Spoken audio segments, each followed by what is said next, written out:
Bloomberg Audio Studios. Podcasts, radio, news. This is the Bloomberg Daybreak Europe podcast. Good morning. It's Friday, the 24th of October. I'm Caroline Hepker here in London. Coming up today, President Trump terminates trade talks with Canada via social media after a political advert uses Ronald Reagan's anti-tariff argument. China doubles down on self-reliance in its 5-year plan ahead of a face-to-face meeting between Xi and Trump. Plus, the Labour government suffers a catastrophic by-election defeat in Wales. Bloomberg's Michelle Hussein speaks to the leader they fear, Nigel Farage. Let's start with a roundup of our top stories. US President Donald Trump says that he is immediately ending all trade negotiations with Canada in the latest tariff twist. In a post on social media, the US leader said that a Canadian TV advert campaigning against his tariff policy sparked the move.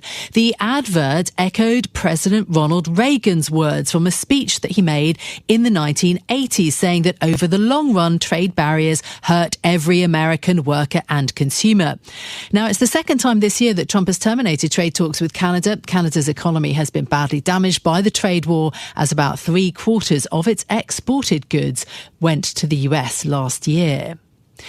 US President Trump says that he is aiming, though, for a quick win in talks with China's President Xi Jinping, which are now scheduled for next Thursday. The US leader told reporters that the two sides will discuss trade, Ukraine and nuclear weapons.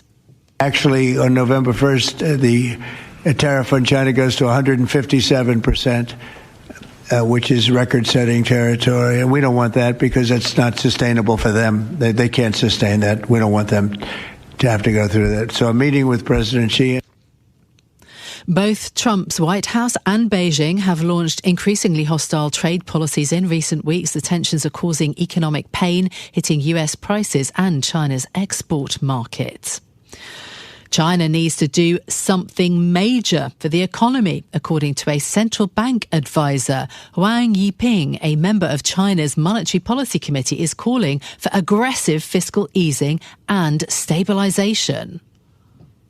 What we really need is for the government, including the central bank, to do something major to repair the balance sheet of household, of the enterprises, of the local governments, and maybe also of the financial institutions. They need to be recapitalized in order to expand their lending businesses.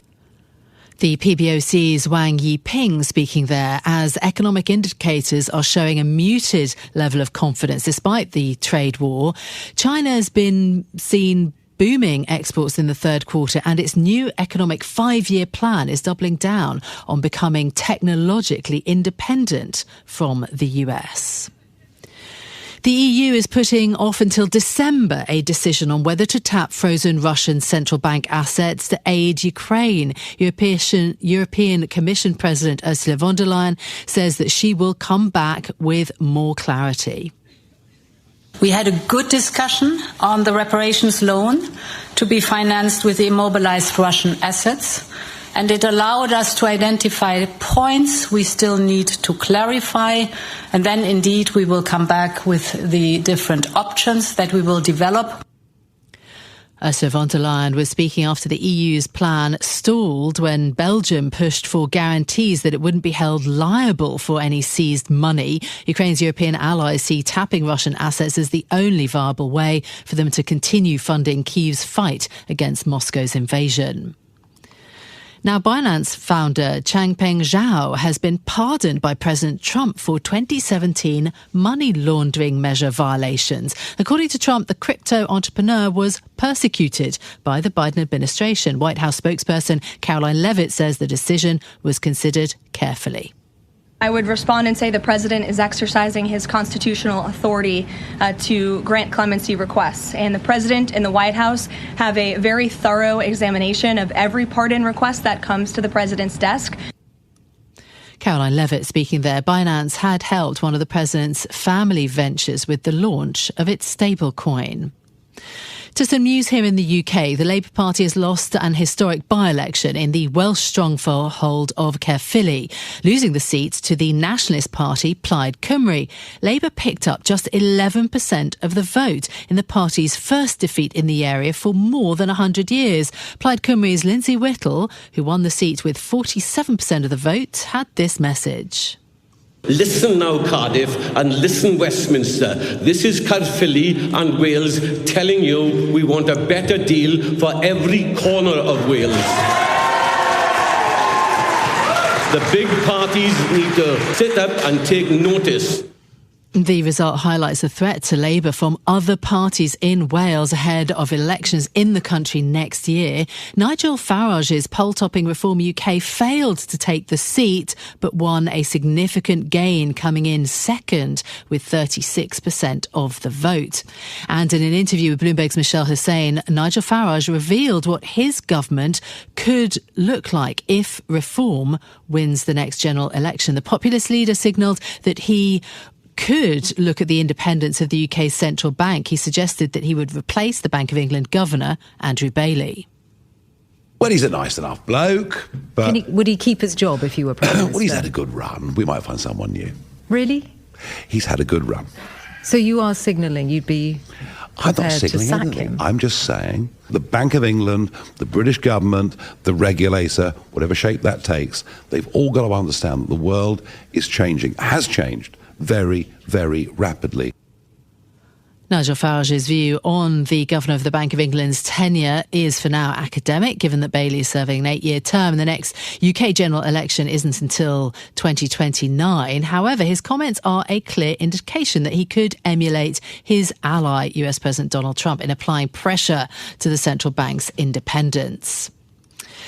And in corporate news, Intel shares have soared following an upbeat forecast. The chipmaker announced a return to profitability and predicted roughly $13.3 billion in fourth quarter sales in its latest results. Jay Goldberg, senior analyst in semiconductors and electronics from Seaport Research Partners, says that the numbers are positive. It's an encouraging step forward for the company. They've been through some rough times, and I think the driver of this quarter's results are their new products coming on stream using their 18A, their new manufacturing process, as well as some help from TSMC. So a bunch of new products starting to ramp into production and volume. I think that's helping a lot. And I'm most encouraged by sort of the gross margin outlook for next quarter. So that was analyst Jay Goldberg speaking there. Intel shares gained about 8% in late trading, so investors did seem to agree. So those are our top stories for you today. Let's have a look at markets. MSCI Asia Pacific Index is up 0.5% this morning. Technology shares driving the gains there. SK Hynix up as much as 6.9%. And Intel, of course, did help to lift the mood overnight. US and European equity futures are also gaining. European stocks ended up 0.4% yesterday, powered by, well, so many earnings. The Canadian dollar weakening. 10-year Treasury yields climbing 5 basis points over the past 3 days, with just trading below 4% now. So those are the markets. In a moment, we're going to bring you more with Michelle Hussein and her interview with the Reform UK's leader, Nigel Farage. And we'll talk about China. Now confirmed that Xi Jinping, Donald Trump meeting that's going to take place next Thursday. Very interesting. Got to get into the trade discussions. But there's, as ever, a story that has caught my eye, that has got my attention today, that I thought I'd tell you a bit about. ChatGPT wants to be your personal stylist, help you shop online, and of course make OpenAI a bit more money. The thing is, the answers that it comes up with right now on comparing prices and websites and so on, according to Bloomberg's Dave Lee, our opinion columnist, are not very good. They do want to have a meaningful slice of the e-commerce market, but apparently a couple of academics have found quite a big snag, that people who get to e-commerce sites to buy things via ChatGPT are less likely to buy something than if they arrive there via another route. But apparently ChatGPT is learning very fast. Of course, they've got a deal with Etsy, Shopify and Walmart now. And we know that OpenAI is looking to make more money. Recently, we reported the company exploring how to let adult ChatGPT users get mature content and erotica. So look, it seems to me that everything on the web boils down to sex and shopping in the end. But I'll put a link to it, to Dave Lee's story in our show notes for you, and you can come to your own conclusions. Right. The high-stakes meeting between President Trump and President Xi has been confirmed for next Thursday, the first face-to-face meeting since Trump was re-elected. And it comes after weeks of escalating threats and trade retaliation. Joining us now is Jenny Marsh, who leads Bloomberg's team covering China's economy and government. Good morning. Great to speak to you, Jenny. How do you think that President Xi is going to approach this meeting? Many see China as having a better long-term strategy. Don't they need the US and global markets? I think, Xi is going into this meeting, I think, with sort of probably a lot less to gain than Trump and also less to lose. Yes, the US market is important for China, but I think what we've found out this year since the tariffs have come into play is that China's export machine can actually survive pretty well without them. Exports are at a record this year, even with a 55% tariff cutting off a lot of trade with China. So, for Xi, the tariffs themselves right now are not too much of a problem. Of course, he doesn't want Trump to put those tariffs up to 100% or even higher as promised. So I think it's all about damage control. But I think in a way, the Chinese have been quite clever in all of this. With the rare earth leverage they've really sort of unlocked this year, they've almost managed to turn the conversation from what Trump wanted to be sort of a tariff war about rebalancing trade with these export controls that China's now put on the table. They're making it into more of an export control conversation. And I think for Xi, the biggest goal going into this is what can he get from Trump in terms of America's own export controls on high-tech equipment that China does need. Yeah, that's interesting, isn't it? Turning the tables. And also in the week where you've had the 5-year plan from Chinese leaders emerging, of course, and China talking about aiming to greatly increase self-reliance and strength in science and technology. So trying to become more independent. What would be a win, Jenny, in your view, for the US? I mean, President Trump seems to want a quick deal on lots of things. For Trump, I think the soybeans is of particular importance because it's causing so many problems with US farmers in key voting states. So that would be something sort of very easy for him to get on the table. He needs to make sure that China keeps supplying magnets because earlier this year when they stopped doing that, we saw that US factories were closing. And then I think he is serious about the fentanyl problem, getting Xi to stop the flow of these precursor chemicals, which is so critical to America's opioid crisis, would be another win. And then I think he just wants China to buy a lot more as well from the US. So any commitments on that front, maybe more plane orders from Boeing, would also be a win for Trump. Okay, Jenny, thank you so much for being with us. Jenny Marsh, who leads Bloomberg's team covering China's economy and government. President Trump, of course, is doing a tour of Asia starting on Sunday, Malaysia, Japan, South Korea, and then that meeting with Xi on Thursday. Stay with us. More from Bloomberg Daybreak Europe coming up after this. Speaking of that soap opera that is global trade, it's been causing a headache too for central banks. Here in the UK, Bank of England policymakers are actually very divided about whether it's going to stoke inflation or not.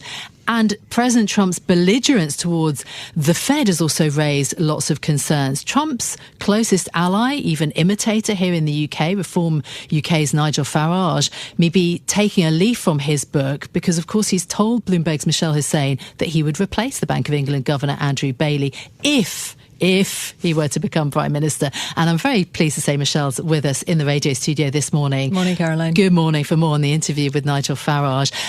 This is really, very interesting scoop, isn't it? How much is this MAGA politics being applied to the UK? Well, we decided to talk to Nigel Farage in a long conversation for the latest episode of my new podcast, The Michelle Hussein Show, because of the sustained lead that his party has had in the opinion polls here in the UK over a matter of months. And they've just come second in a by-election, a vote for an MP just overnight here. So that's the backdrop to this, the question of what kind of Prime Minister might he make if it came to that. And as you said a moment ago, an election isn't due in the UK for quite a while. But the sense we get from this, one of the lines that emerged out of this is when I asked him, because he's sort of been needling at the Bank of England for quite a while, and when I asked him directly about Andrew Bailey, he said, well, we might replace him. He's had a good run. We might replace him if we came to office. So it's not fully saying we would do this, but it's certainly setting a tone, which is similar to what President Trump has said about Jay Powell. It is casting it out there, isn't it? Yeah. The possibility.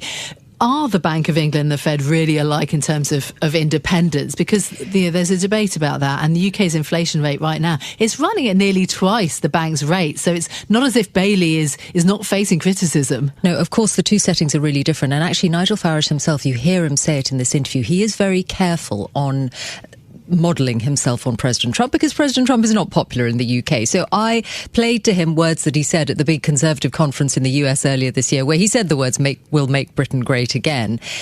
But he would say that to an American audience. He sort of resiles from it when I put it from him here, because he knows that kind of language doesn't necessarily go down well in this country. But he does make it clear that he's looking to the Scottish Parliament elections next year, the Welsh Parliament elections, a lot of local government elections in England as well. And he calls them the UK's midterms. So if you like, he is setting those out as staging posts towards what he hopes is his route to power. Yeah, maybe mapping US politics onto the UK, which can sometimes be difficult. Obviously, the countries are very, very different.